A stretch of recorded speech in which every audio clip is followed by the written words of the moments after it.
Happy news के तमाम तकड़ सुनने वाले नाजरीन नू मेरा प्यार भरा सलाम पहुंचे। मैं doctor Abrar Hasan Malik, deputy medical superintendent, district headquarter hospital Chakwal. आपकी जो फीडबैक्स आई हैप्पी न्यूज़ के पास तमाम देखने और सुनने वाले नाजरीन की, जो पिछली जो फीडबैक से उसको पेश नज़र रखते हुए हैप्पी न्यूज़ ने मुझसे रब्ता किया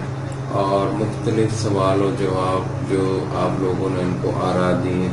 और जो आप लोगों ने उनसे सवालात की मेरे लिए, तो वो उन्होंने मुझ तक पहुँचाए हैं। उनका मैं आज आप लोगों को जवाब देना चाहूँगा। आज मुल्क 30 मार्च सन 2020 है। आज तक की जितनी जो अपडेट है हेल्थ के हवाले से और स्पेशली कोरोना के हवाले से वो मैं देना चाहूँगा। आप लोगों के जो मोस्टली जो आप लोगों ने सवालात किए उनमें जो सरफहरिस्त जो सवाल था कि कोरोना को एक बार फिर बताएं कि कोई उसके बारे में क्या अपडेट है आज तक। तो मैं ये कहूँगा इस सवाल के जवाब में कि कोरोना की अपडेट वही है कि एक वायरस है और एक जो फ्लू का वायरस है जो बेसिकली जो पहले भी माशरे में, कम्युनिटी में, दुनिया में एग्जिस्ट करता है और उससे जो बीमारी का नाम जो दिया गया कोविड-19 इसका नाम दिया गया। तो अभी तक वही अपडेट है जैसे कि आप लोग न्यूज़ चैनल्स पर और आजकल जो लॉकडाउन की सूरत हाल है आप लोग टीवी चैनल्स के आगे बैठ के मुख्तलिफ देख रहे हैं। लेकिन मैं इसको सम अप यूँ करूँगा कि कोरोना के बारे में जितने भी आज तक अपडेट आए तो आप लोग लोकल डॉक्टर्स जो पाकिस्तानी डॉक्टर्स हैं उनको सोशल मीडिया पे सर्च करें और उनको फॉलो करें, जो टिप्स देते हैं उन पे अमल पैरा हो। फिर दूसरा सवाल ये है क्या टेम्परेचर का असर होता है इस पर कि किसी इलाके में अगर हो ज़्यादा हो जाए तो क्या कोरोना ख़त्म हो जाता है? नहीं, इसका अभी तक जितने भी साइंटिस्ट हैं जो आज तक की डेट तक की जितनी भी रिसर्चेस आ रही हैं उसमें टेम्परेचर का उस पर कोई असर नहीं देखने में आ रहा है। फिर एक आप लोगों का सवाल था कि क़ुव्वत मुदाफ़ियत या इम्यूनिटी जो अक्सर टीवी पर बताई जाती है इसका क्या मतलब है और कोरोना के लिहाज से हमें बताया जाए। अच्छा, क़ुव्वत मुदाफ़ियत या इम्यूनिटी जो अक्सर टीवी के प्रोग्राम में बताई जा रही है आजकल और आप लोग भी इससे वेल अवेयर हैं कि क़ुव्वत मुदाफ़ियत और कोरोना का चूली दामन का साथ। अगर आपकी क़ुव्वत मुदाफ़ियत अच्छी है और ये क़ुव्वत मुदाफ़ियत आपकी ये समझ लें कि आपकी एक ताकत है, यानी कि आपके ऊपर अगर कोई दुश्मन हमला करता है तो उस किस ताकत से, किस सलाहियत से आप उसको रोकते हैं, इसको क़ुव्वत मुदाफ़ियत कहते हैं आपकी आम फहम ज़मान के लिए। ठीक है, आपकी जितनी क़ुव्वत मुदाफ़ियत अच्छी है उतना ही ये वायरस जो आपका दुश्मन है ये आपके ऊपर हमलावर होगा लेकिन आप उसको शिकस्त दे सकेंगे। अच्छा, ये सवाल उमूमन आता है कि क़ुव्वत मुदाफ़ियत को कैसे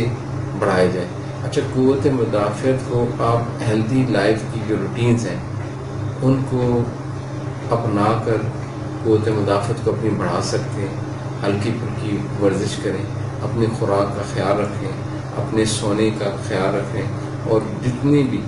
हेल्थ की हाइजीन्स हैं और ख़ास कर कोरोना के लिहाज से मैं कहूँगा रेस्पिरेटरी हाइजीन्स। मैं पहले भी पंजाबी में एक प्रोग्राम हैप्पी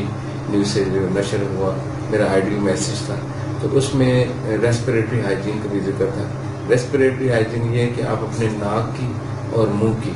इसका बहुत ख्याल रखें और इसको मास्क से, इसको परने से, इसको कपड़े से, इसको दुपट्टे से या किसी भी चीज़ से जो आपके पास अवेलेबल है वो आप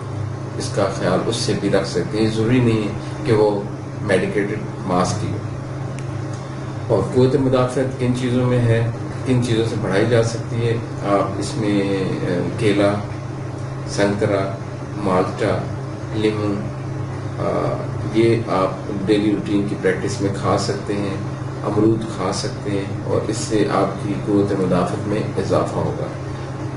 गाजर अगर अवेलेबल हो जाए उसका जूस या वैसे भी खा सकते हैं।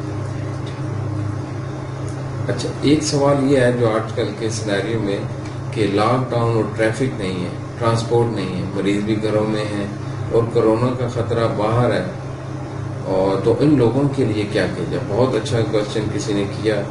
ایپی نیوز کے پلیٹ فارم سے کہ آج کل واقعی لاک ڈاؤن کی صورتحال ہے اور گھروں کے اندر بھی جو اولڈ ایج ہے ان کو ہم نظر انداز نہیں کر رہیں گے، ان کو ہم نظر انداز نہیں کر رہے ہیں۔ وہ جو بھی مریض مثلا شوگر کا مریض ہے، مثلا ہائی بلڈ پریشر کا مریض ہے، یہ جوڑوں کا، گنٹھیوں کا، تھائرائیڈ کا، جو بھی جس بیماری میں مبتلا ہے، پہلے تو میں دعا گو ان تمام مریضوں کے لیے کہ اللہ تعالیٰ ان کو شفائے کاملہ عاجلہ نصیب فرمائے، اور ان کے لیے میں یہ کہوں گا کہ ان کو بھی اپنی قوت مدافعت اچھی رکھنی چاہیے، جو ان کے فزیشین، ضروری سی بات ہے جو مریض ہے یقیناً ان کا علاج بھی چل رہا ہوگا، تو اگر آپ کا علاج سول ہاسپٹل سے چل رہا ہے تو میں ایک ایپی نیوز سے یہ بھی ریکویسٹ کروں گا کہ ہمارا ٹیلی میڈیسن کا جو شعبہ ہے district headquarter hospital Chakwal کا، اس میں medical specialist, surgical specialist, orthopaedic specialist, even nutritionist اور آئی سرجن، ENT سرجن، تمام کے تمام آن بورڈ ہوتے ہیں۔ 8 سے لے کر 2 بجے تک ٹیلی میڈیسن ڈپارٹمنٹ ہمارا فنکشنل ہے اور 2 سے 8 بجے تک کی شفٹ ہماری چل رہی ہے۔ تو ان تمام لوگوں کو جو مریض ہیں گھر میں بیٹھے ہیں وہ ان کو چاہیے کہ اس ٹیلی میڈیسن ڈپارٹمنٹ سے رابطہ قائم کریں، ان سے بھی مشورہ لے سکتے ہیں، اور کورونا کے علاج سے ان کے لیے بھی وہی احتیاط ہے جو ایک عام ہیلتھی بندے کے لیے۔ کورونا کے ٹیسٹ کسی لیب میں ہوتا ہے، یہ سرکاری طور پر ہم کس اسپتال سے کریں ایسا پاسبل نہیں ہے۔ کورونا کے ٹیسٹ کسی لیب سے، پرائیویٹ لیب سے نہیں ہو سکتا ہے۔ گورنمنٹ کی ایک ایتھرائزڈ لیب ہے نیشنل انسٹیٹیوٹ آف ہیلتھ اسلام آباد، وہاں سے ٹیسٹ ہوتا ہے with recommendation of medical specialist یا سرجیکل اسپیشلسٹ یا کوئی بھی کنسلٹنٹ اس کو ریکمینڈ کر سکتا ہے۔ چکوال میں کرنٹینہ سینٹر میں کتنے مریض ہیں اور اسپتالوں میں کتنے مریض ہیں؟ اچھا، چکوال میں 2 کرنٹینہ سینٹر بنائے گئے ہیں، ایک مرید میں اور ایک کٹاس چوہا سیدن شاہ میں بنائے گئے ہیں۔ ان میں آج سے اللہ تعالیٰ سے بھی دعا کرتے ہیں، کوئی اللہ تعالیٰ خیر کرے کہ چکوال میں کورونا کا مریض، پازیٹیو مریض نہ ہو۔ کرنٹینہ سینٹر میں ہم ان کی حرکات و سکنات کو محدود رکھتے ہیں، جو کہ زائرین ہوتے ہیں، جو دوسرے جن کی ٹریول ہسٹری ہوتی ہے وہ آتے ہیں تو ان کو فار دا ٹائم بھی ہم رکھتے ہیں، لیکن ابھی تک ایز سچ کوئی بھی کیس کرنٹینہ میں رکھنے والا نہیں ہے، لیکن ہم نے اپنی تیاری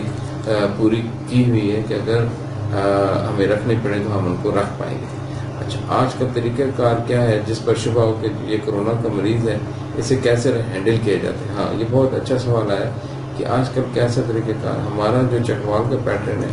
جو بھی کوئی سسپیکٹڈ ٹو بی سسپیکٹ، اس کا نام دیا گیا، ہم نے دیا اس کو suspected to be a suspect, یعنی جو بھی ایسا جس مریض پہ یا جس پہ ہمیں شبہ ہو کہ کورونا کا مریض ہو سکتا ہے۔ ایون آپ لوگ ہمیں کال بھی کرتے ہیں، ڈپٹی کمشنر کے آفس میں جو ہمارا کنٹرول روم ہے وہاں سے بھی ہمیں کالز آتی ہیں، تو وہاں سے ہمارے جو ڈاکٹرز ہیں، جو پینل ہے، وہ ان کو ہسٹری لیتے ہیں، ان کی پاس ہسٹری لیتے ہیں۔ اگر وہ سمجھتے ہیں کہ ان کو ہاسپٹل میں لے کے آیا جائے تو ان کو ہاسپٹل میں لا کے چیک کیا جاتا ہے، نہیں تو ان کو وہیں پہ ویڈیو کانفرنس کال کے ذریعے سے ہی ہم ان کو وہیں پہ ہینڈل کر لیتے ہیں، وہیں پہ جو ہمارے کنسلٹنٹس ہیں DHQ کے، وہ وہیں پہ ان کو ایڈوائز کر دیتے ہیں۔ ایک سوال آخر میں آیا کہ قوت مدافعت بڑھانے کے لیے کیا کیا جائے؟ قوت مدافعت بڑھانے کے لیے میں پہلے بھی بتا چکا ہوں کہ آپ اچھی لائف گزاریں، صحت مندانہ لائف گزاریں، اور جو چیزیں میں اس سے پہلے بھی سوال جو آیا تھا اس میں بتا چکا ہوں وہ آپ استعمال کریں۔